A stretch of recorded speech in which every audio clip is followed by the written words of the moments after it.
E eu acho que existe uma coisa na sua fala, no jeito que você trata as coisas. E até quando a gente fala uma besteira e você corrige a gente, existe um lugar de amorosidade, de carinho, assim, que você trata as coisas, assim, que faz muito sentido você ser essa pessoa da família, sabe?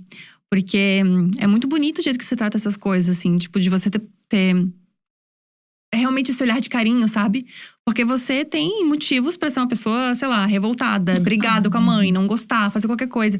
E você sempre traz esse lugar de amor, sabe? Isso é muito foda, assim. Acho que é uma coisa que eu tô admirando pra caralho, assim, das coisas que você tá falando. É porque eu acho que a vida já me falou de amor desde pequena, né?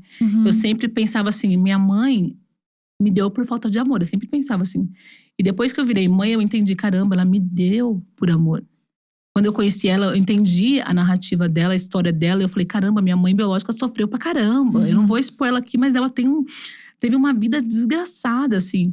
Então, ela subiu uma rua da favela e ela bateu em porta pra saber que queria ficar comigo.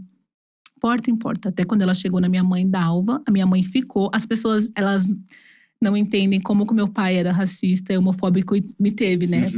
Então, a minha mãe chegou em porta em porta. Aí uma vizinha da rua de baixo falou, ó, tem a Dalva, que é o nome da minha mãe adotiva, que ela não pode ter filhos. Eu acho que se você for na casa dela, ela vai ficar com sua criança.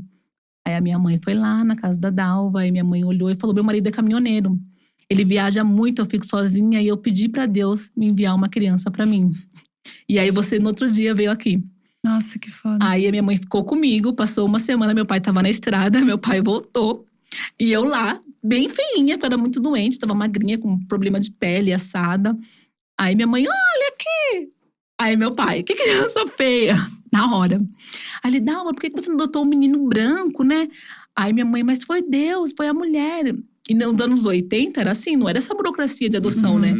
Então ela falou, daqui uma semana a mulher vai vir pra ver se a gente vai ficar com ela.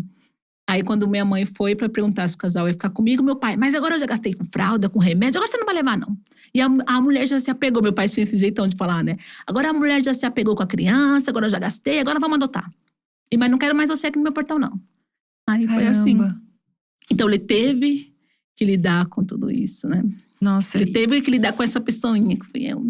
E é um jeito de amar. E eu tacava muita coisa na cara dele, era muito louco. Era um jeito de amar muito diferente do que a gente tá acostumado, assim, né? Porque acredito eu que no lugar, algum lugar dentro dele, ele te amava, te queria de algum jeito. Mas era esse rolê, com essa casca grossa, de que tratava as coisas de um jeito muito diferente. Então, eu só consegui conversar com meu pai. A gente teve uma última conversa, que eu até falo que eu sabia que ele ia morrer por causa dessa conversa. Caramba. Que eu estava grávida do meu filho, eu estava de 9 meses. Aí meu pai, ele fazia uns 6 meses que ele não ia pra igreja. Eu já estranhei, falei, meu pai não tá indo mais pra igreja. Aí eu tava de 9 meses, né? E eu cheguei pra ele e falei, pai, o que tá acontecendo, né? Ele, eu tô cansado, não sei o que lá. Aí ele falou, eu posso te falar uma coisa? Aí eu falei, fala, pai. Aí ele pegou e falou assim, eu sei que eu nunca falei que te amo. Eu sei que eu não fui um bom pai. Eu sei que eu errei, mas você não sabe como foi pra mim. Eu nasci na roça, o meu pai só me batia. Na minha família a gente não brincava, não tinha nada disso, sabe? De falar, de pegar, de acolher. Mas pra sua filha, né? Porque o meu filho é uma criança não binária. Pra sua filha, eu vou ser um bom avô. E aí ele pegou e virou pra mim e falou, eu queria saber também, na sua religião, né? Porque eu falava pra ele que era espírita. Aí ele falava, o que vocês acreditam quando morrem? A hora que ele falou isso, eu lembro que eu respirei assim e falei, pai, a gente acredita nisso. Ele, tá bom. E ele tava pra aposentar, né? Ele, vou aposentar, vou comprar uma chácara, aí você é um avô, e você me desculpa. E ele, sempre que ele queria falar que me amava, ele falava, você gosta do pai? Aí eu falava, ele tá falando que me ama. Aí passou 2 semanas, ele faleceu. Caramba. Então foi naquele momento que a gente se perdoou e que eu tentei entender, né? Eu sempre falo, eu amei um pai racista e homofóbico. E você entender que você amou aquela pessoa, que a minha relação também era de gratidão. E eu entender, caramba, essa é a vida do meu pai. Ninguém falou pra ele. Ninguém falou pra ele que amava ele. Minha mãe também. Minha mãe saiu da casa dos pais dela com 11 anos para trabalhar em casa de família. Eles não tiveram essa relação. E aí eu comecei a ressignificar o que é o amor, e o que o amor mudou na minha vida, e como ele transforma. E eu falei, caramba, tem karma e coisa que eu preciso cortar em mim. Se meu pai não me falou que me ama, não soube dar esse sentimento, minha mãe também não, Eu tenho que tomar muito cuidado para não passar isso pro meu filho e não passar isso adiante. Super. E não deixar morrer essa catuzinha aqui e não saber isso sobre amor, porque tudo é sobre o amor. Para mim, até o ativismo é sobre amor, sabe? Eu não fico recriminando as pessoas e falar, você não sabe, você aí. Não. A gente é ativista porque a gente acredita na mudança. Eu acredito que as pessoas mudam porque eu vi a mudança. Eu sou fruto da mudança, eu mudo. Então, tem pessoas que chegam para mim e falam, Catu, eu já fui racista com os povos indígenas e hoje eu sou uma apoiadora. É sobre isso. É sobre esquecer um pouco da questão racial e de gênero e lembrar a gente enquanto ser em evolução. Todo mundo está aqui em evolução. E eu não estou diferente das pessoas. Então, eu pensar na minha mãe, no meu pai, nesse local, sabe? Igual minha mãe agora. Eu lembro que, por exemplo, eu falava, mãe, você fala muito alto. Mãe, não sei o que lá, a gente fica o tempo... Sua mãe não sabe. Você não tá respeitando o jeitinho dela, é o jeitinho dela falar, sabe? Às vezes minha mãe me mandando o áudio assim, por exemplo, agora se ela me mandar o áudio, ela fala, onde que você tá? Tô indo aqui, abre o portão, sabe? E antes isso me irritava, e agora eu tenho uma empatia, eu falo, é o jeito dela, minha mãe é uma péssima, minha mãe é muito doida. Essa é a mãe que eu tô escolhendo, é o jeito dela. E eu achei que nunca ia errar com meu filho. Tô errando pra caramba. E falo pra ele assim, olha, eu erro, sabe? Eu não sou heroína. Eu sou uma pessoa igual a você, eu vou errar 1 milhão de vezes. E quando você tem uma criação assim com seus pais, você tem medo de ser pai. Você fala, não vou ser o que o meu pai... Não aquele vou. padrão, né? E várias vezes você repete sem perceber. Esses dias eu repeti. Esses dias eu tava no trânsito, estressada assim. Minha filha falou, aí eu falei, mano, era a mesma coisa que meu pai dirigindo estressado. Meu pai... Ele não curtiu a vida dele, ele tinha sonho de ser bombeiro, ele não foi. Ele não conheceu a praia, ele só trabalhava. Ele pensava que, assim, eu não vou deixar faltar nada pra ela, porque eu me submeti, né? Então, e eu comecei a pensar nisso, a entrar nisso assim, não vou deixar faltar nada pro meu filho. Então, às vezes, meu filho vinha falar comigo, eu falei, não posso, agora tô trabalhando. Aí você fala, caramba, é aquele pai que você tanto abominou, aquela mãe, calma aí que você tem coisinhas parecidas com ele, sim. Então, a gente fica se observando o tempo todo, né? Nossa, agora... Acho que é uma geração, assim, que eu me emociono até de escutar. Porque, eu tava na merda aqui. Porque eu me identifico 100%, assim. Sim. 100% com toda essa linha.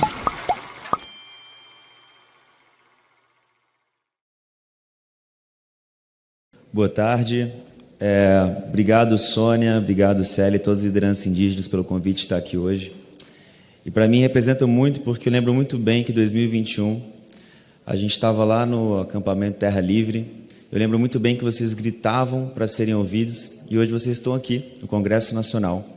E que isso sirva para que os representantes e os principais partidos, eles olhem esse assunto de uma forma séria. Além disso, também faço um apelo para que o governo não se esqueça que o orçamento para o Ministério dos Povos Indígenas é essencial para manter a luta. Bom, algumas pessoas estão me assistindo agora em casa, algumas aqui também devem estar perguntando o que eu estou fazendo aqui. E a minha conexão começou em 2014, quando eu fui para a aldeia Mutum, do povo Yawanawá, no coração da Amazônia. E lá é interessante porque eu tinha uma visão muito distorcida de como é que era a cultura indígena. Até porque vocês nunca tiveram a oportunidade de contar a história. Sempre foi contada e escrita por outros. E sempre que está nas telas é de uma forma muito estigmatizada, como selvagem e arcaico. Mas lá eu aprendi que não existe cultura mais ou menos desenvolvida. O que existe são valores e objetivos diferentes e um conhecimento muito valioso para a cocriação do nosso futuro. Além disso, enquanto eu estava fazendo música para funcionar no top 10, eles estavam fazendo música para curar. E é impressionante que ainda hoje, ainda tem pessoas que acreditam que a floresta em pé não é produtiva. Mas para os indígenas, é seu território, sua cultura, sua ancestralidade, sua espiritualidade, a sua sobrevivência e também a sobrevivência dos nossos biomas. A gente sabe que as questões das mudanças, do aquecimento global é uma pauta urgente. A ciência tem avisado a gente muitas vezes. E ano passado eu pude participar junto com alguns artistas indígenas do Climate Week na ONU, na sede de Nova York, que a gente se apresentou. Apresentei com um artista Cunicuim, Yawanawá e Guarani, um projeto que a gente está fazendo juntos chamado Futuro Ancestral, na qual a gente está fazendo um álbum juntos. E lá foi muito mais, na verdade, para reforçar a importância de que não é possível se debater assuntos na qual traz solução para as mudanças climáticas sem a presença dos povos indígenas lá. E eu não tenho alguns pontos aqui que eu não queria esquecer, mas Eu vejo que o Brasil ele é uma grande potência como produtor e existe muitas pessoas fazendo um trabalho sério, responsável e sustentável. E é assim que tem que ser o nosso objetivo. O Brasil tem uma grande chance de se tornar uma grande potência da economia verde, sendo protagonista nisso. Mas, para isso, a gente precisa preservar nossas riquezas naturais. Eu acho que uma boa forma de começar preservando elas é proteger quem as protege. No caso, os guardiões das florestas, os povos indígenas. Para fechar aqui, que eu acho que são só 5 minutos, não queria deixar passar isso aqui. Seguinte. Bom, se algumas pessoas me perguntassem alguns anos atrás se eu me imaginaria aqui no plenário, eu falaria que não, mas depois que eu tomei consciência sobre o assunto, eu não tive mais como ser omisso. É interessante porque quando a gente não tem consciência sobre algo, é muito comum que a gente cometa erros. Mas a partir do momento que a gente tem consciência sobre aquilo, um erro já não é mais um erro, é uma escolha. E para quem está assistindo a gente em casa agora, eu pergunto, para a sociedade brasileira, qual que é a sua escolha? É preciso jogar luz nesse assunto, para que a gente possa de verdade enxergar e buscar as mudanças. Eu, como pai do Ravi e da Raika, e muito conectado com a nova geração também, eu faço um apelo para que eles continuem seguindo esse caminho da luz, porque a gente se pergunta muito qual mundo vamos deixar para os nossos filhos, mas a gente esquece de perguntar quais filhos estamos deixando para esse mundo. E eu realmente acredito em vocês, da nova geração que está assistindo a gente agora. Vocês podem ser a mudança. E, para fechar aqui, eu quero dizer que eu estou muito orgulhoso de vocês estarem ocupando aqui o Congresso, mas que a ocupação do território indígena ela tem que ser ela tem que ser na área do entretenimento, na área do cinema, das telas, do game, da música, da arte, enfim. Só para fechar, o Brasil nunca mais pode existir sem vocês. E como a Célia fala, antes do Brasil da coroa, existe o Brasil do cocá. Obrigado.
mana ibu botan. Yo mana ibu mana bobotan. Kayawa keke. Kayawa keke. Noi na na ne, noi na ne, noi na na ne, noi na na ne, noi na na ne, noi na na ne, noi na na ne, noi na na ne, noi na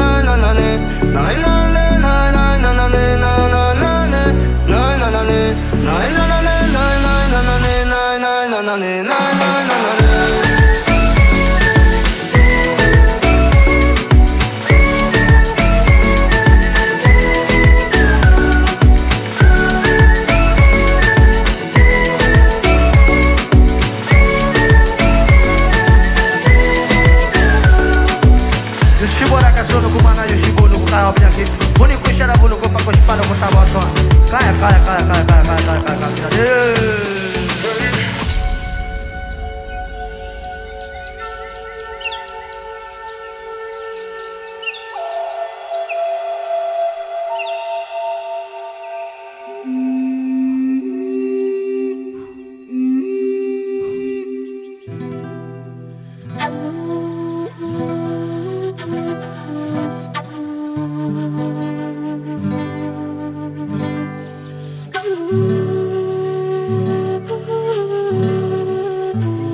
nyandere kote ko apuje ko are chondaru peru ja jopena guera pa nyama nyandere ko are kering onye mangam jaguata jupive upa quer o quero para eter japita petengua porando nyanderu pe kami agua chu yama nyanderu pe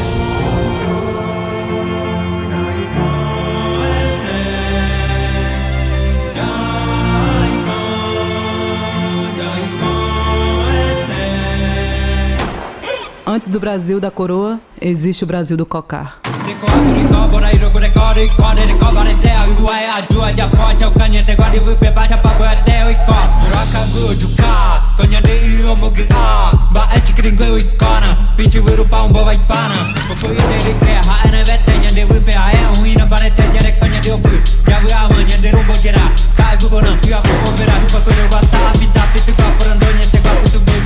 Ninguém eu gosto de ver a cara,